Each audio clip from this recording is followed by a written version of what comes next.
So if I were to go around and then open up, let's say for example, the first email right here, now you can see that this is a group mail, meaning there is a to option and there's CC option, the carbon copy option, and there are multiple emails right here. So if I were to click on reply, then what happens is that only the main receiver's email actually pops up right here.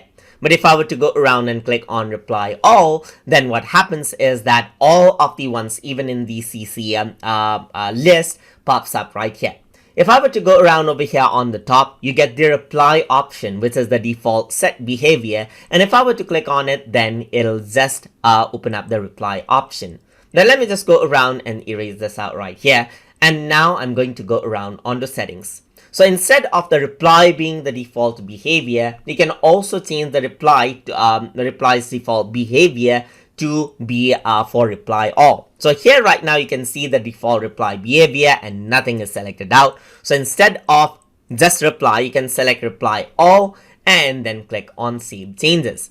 Once you do that, you can go around over here and then now you can see that the reply all is in the beginning right here. So the position of the button changes around over here. But if I were to go around over here, now over here as well, you see the reply to all option. So if I were to go around and click, then you can see the reply all being activated instead of just reply. And that is how you can go around and change around the default reply behavior.